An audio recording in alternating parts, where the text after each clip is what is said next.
Liquor scam లో ఆప్ అధినేత Delhi CM Kejriwal కు భారీ ఊరట లభించింది. కేజ్రీవాల్ కు మధ్యంతర బెయిల్ ఇస్తూ సుప్రీంకోర్టు తీర్పిచ్చింది.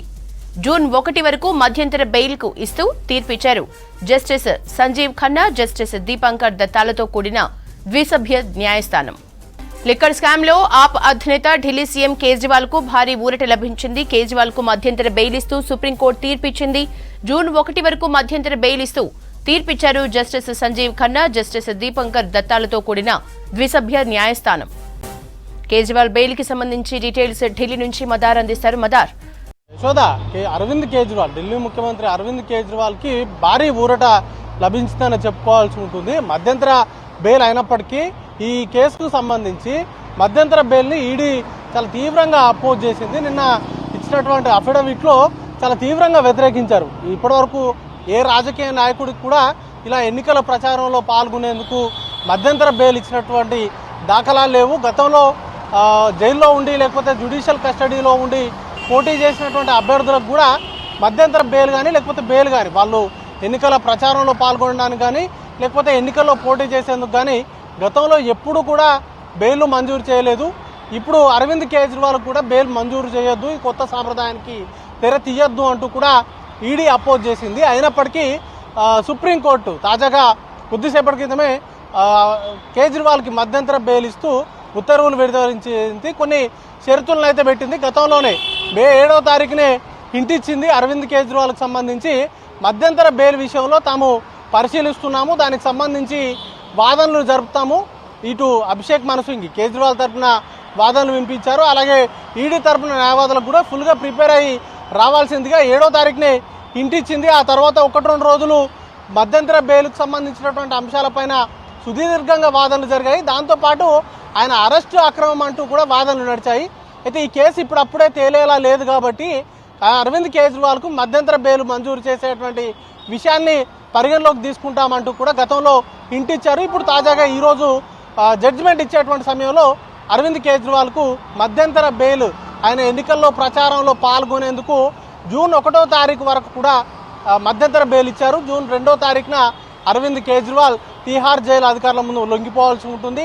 అయితే అరవింద్ కేజ్రీవాల్ తరపు న్యాయవాది 5వ తారీఖు వరకు మధ్యంతర బెయిల్ ఇవ్వాల్సిందిగా విజ్ఞప్తి చేశారు. కానీ 1వ తారీఖు వరకే ఆయనకు సంబంధించి బెయిల్కి సంబంధించి మధ్యంతర బెయిల్ పైన నిర్ణయం అనేది కూడా వెలువరించారు. ఇక షరతులకు సంబంధించి చూసుకున్నట్లయితే అధికారికంగా ముఖ్యమంత్రి స్థాయిలో ఎలాంటి ఫైల్స్ మీద కానీ లేకపోతే అధికారిక విధులకు దూరంగా ఉండాలి అనేది మొన్న విచారణ సందర్భంలోనే ఒకవేళ ఇంటరిమ్ బెయిల్ కనుక సుప్రీంకోర్టు మంజూరు చేసినట్లయితే అరవింద్ కేజ్రీవాల్ అధికారిక విధులకు దూరంగా ఉండాలనేటువంటి షరతును గతంలోనే ప్రస్తావించారు. ఇప్పుడు తాజాగా ఆ షరతు ఇంప్లిమెంటేషన్లో ఉండేటువంటి అవకాశం ఉంటుంది. దాంతోపాటు ఈ కేసుకు సంబంధించి ఢిల్లీ లిక్కర్ పాలసీకి సంబంధించి ఏదైతే ఈడీ సిబిఐ విచారణ జరుపుతున్నాయో ఈ కేసులకు సంబంధించి ఎక్కడ కూడా తను మాట్లాడకూడదు అనేటువంటి షరతును విధించారు. అయితే మీడియా ఇంటర్వ్యూలకా లేకపోతే ప్రచార సభల్లో ప్రసంగించరాదా అనే దానిపైన మరి కాసేపట్లోనే క్లారిటీ రాబోతా ఉంది. మీడియాకు సంబంధించి ఇంటర్వ్యూల విషయంలో కూడా కొంత ఆయన పైన నిషేధం ఉండేటువంటి అవకాశాలు ఉన్నాయి. కానీ గతంలో సంజయ్ సింగ్కి బెయిల్ ఇచ్చినటువంటి సందర్భంలో ఆయన పైన షరతులు అయితే లేవు. మీడియాలో ఆయన ఇంటర్వ్యూలు ఇచ్చారు. అరవింద్ కేజ్రీవాల్కు ఆ విధమైనటువంటి షరతు ఉంటుందా లేదా అనే దానిపైన మరి కాసేపట్లోనే క్లారిటీ రాబోతా ఉంది. ఒక పెద్ద రిలీఫ్ అనే చెప్పుకోవాల్సి ఉంటుంది అరవింద్ కేజ్రీవాల్కి.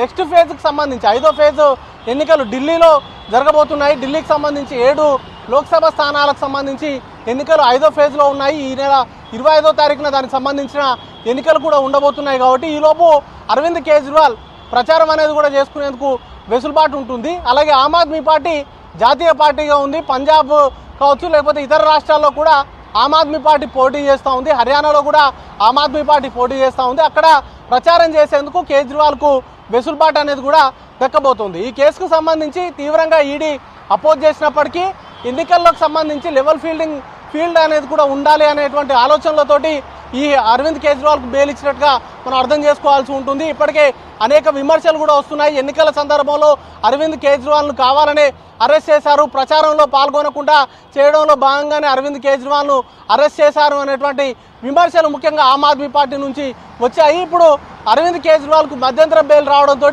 ఎన్నికల్లో ప్రచారంలో అరవింద్ కేజ్రీవాల్ పాల్గొనడంతో పాటు కొంత ఆయనకు ఊరటైతే వచ్చేటువంటి అవకాశం ఉంటుంది. కానీ ఏవైతే అధికార విధులకు దూరంగా ఉండాలనేటువంటి కండిషన్స్ ఉన్నాయో అది కొంత ఇబ్బంది కలిగించేటువంటి అంశమైనప్పటికీ కూడా ఖచ్చితంగా ఈ కేసుకు సంబంధించి మొదటి నుండి ఇంత త్వరగా ఆయనకు బెయిల్ రావడం అనేది, మధ్యంతర బెయిల్ రావడం అనేది ఆమ్ ఆద్మీ పార్టీ శ్రేణుల్లో ఉత్సాహాన్ని అయితే నింపినట్టుగానే మనం భావించాల్సి ఉంటుంది యశోద.